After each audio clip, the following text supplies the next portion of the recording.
राधा स्वामी जी। आज हम जानेंगे कि जीवन मरण के चक्र से कैसे छुटकारा पा सकते हैं और भवसागर से कैसे पार उतर सकते हैं। तो आइए वीडियो शुरू करते हैं। कहते हैं भक्ति को छोड़ ज्ञान, योग, वैराग आदि सभी साधनों का अंतिम लक्ष्य मुक्ति ही है। पर प्रभु भक्ति में लगे भक्त के पीछे उसकी इच्छा के बिना ही मुक्ति स्वयं दौड़ी आती है। कहते हैं प्रभु भक्ति ही मुक्ति का आधार है। जिस प्रकार करोड़ों उपाय करने पर भी बिना किसी स्थल का आधार पाए जल ठहर नहीं सकता, ठीक उसी प्रकार मुक्ति भी भक्ति का आधार पाए बिना नहीं मिल सकती।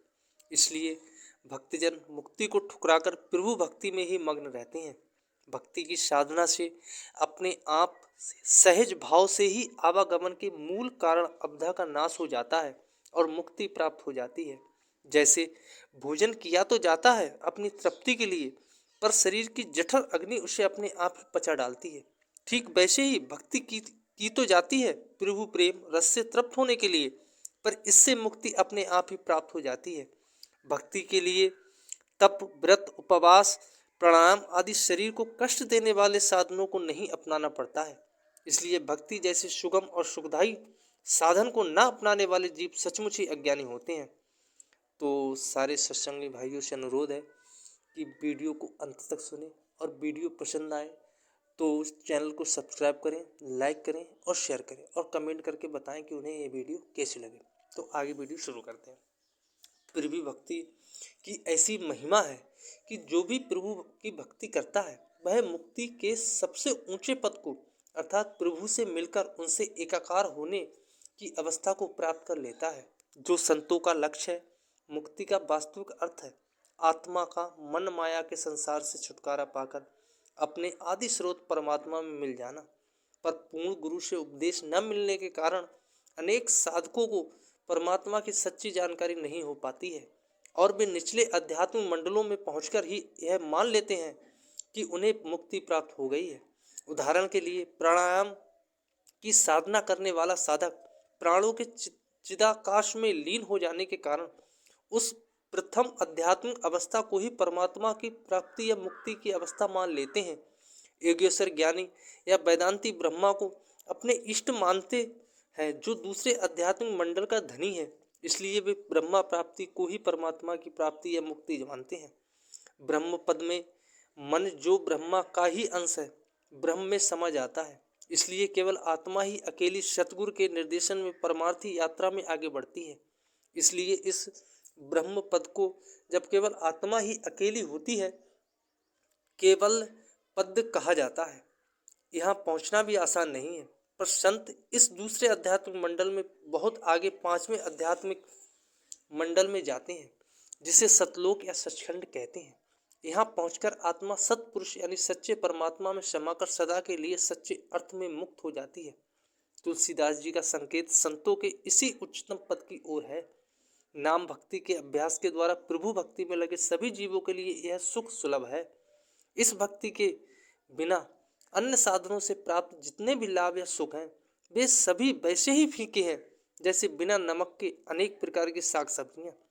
कहते हैं राम भगत रत नर अर नारी सकल परम गत के अधिकारी, भगत हीन गुण सब सुख ऐसे लवन बिना बहु व्यंजन जैसे। इसीलिए तुलसीदास जी बार बार अपने विभिन्न पात्रों से सब कुछ छोड़कर केवल प्रभु भक्ति की ही याचना कराते हैं। उदाहरण के लिए आदर्श भक्त के रूप में चित्रित भरत जी अर्थ, धर्म, काम और मोक्ष इन चारों पदार्थों को छोड़ एकमात्र प्रभु भक्ति का ही वरदान मांगते हैं। भक्त को इस बात की परवाह नहीं होती कि उसे मुक्ति नहीं मिलेगी या फिर कहीं उसे जन्म लेना पड़ेगा। यदि उसे बार बार भी जन्म लेना पड़े तब भी वह प्रभु प्रेम की ही भीख मांगेगा और उसी में मग्न रहेगा। तभी तो भरत जी के माध्यम से तुलसीदास जी कहते हैं अर्थ ना धर्म ना काम रुच गत ना चाहूं निर्वाण, जन्म जन्मरत राम पद यह वरदानु ना आन।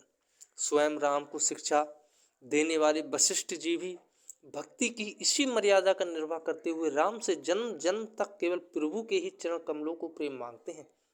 नाथ एक बर मांगऊं राम कृपा कर देहु, जन्म जन्म प्रभु पद कमल कबहु घटे जन नेहु।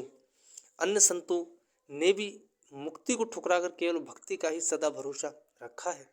मुक्ति को सबसे ऊंचा स्थान माना ज्ञान मार्गियों का केवल भ्रम है। संतों के इस विचार को पलटू साहब ने इस प्रकार प्रकट किया है। कहते हैं, संत न चाहे मुक्त को, नहीं पदारथ चार, और नहीं पदारथ चार मुक्ति संतन को चेरी। रिद्धि सिद्धि पर थूके स्वर्ग की आस न हेरी, ना चाहे बैकुंठ ना आवागमन निवारा। सात स्वर्ग अपवर्ग तुच्छ सम ताहि विचारा। पलटू चाहे हर भगत ऐसा मता हमार, संत न चाहे मुक्ति को नहीं पदारथ चार। स्वामी जी महाराज ने भी स्पष्ट रूप से कहा है कि मुक्ति को सबसे बढ़कर मानने वाला ज्ञान मार्गी धोखे में पड़े हुए हैं। मुक्ति पदारथ बढ़कर जाना, ज्ञानी ऐसा धोखा खाया। कोई काल मुक्ति रस भोगा, फिर नर देही आन बधाया। काल जाल से कोई न बाचा, निज घर अपने कोई न आया। सच्ची भक्ति संतों की संगति या सत्संग द्वारा प्राप्त होती है। इसलिए स्वयं तुलसीदास जी संसार के हितकारी, सरल और हृदय और प्रेम के साकार रूप संत की शरण लेकर उनसे बालक की तरह निश्चल भाव से प्रभु भक्ति की भिक्षा मांगते हुए कहते हैं कि संत सरल चित जगत हित, जान सुबाहु सनेहु, और बाल विनय सन कर कृपा, राम चरण रत देहु। तो आज की सत्संग की वीडियो यहाँ पर ही समाप्त होती है। आज का ये छोटी सी सत्संग गोस्वामी तुलसीदास नाम भक्ति राधा स्वामी सत्संग व्यास की पुस्तक से लिया गया था। सारे श्रोताओं से ये अनुरोध है कि सत्संग की वीडियो अगर पसंद आई हो तो लाइक करें, शेयर करें और चैनल को सब्सक्राइब करें।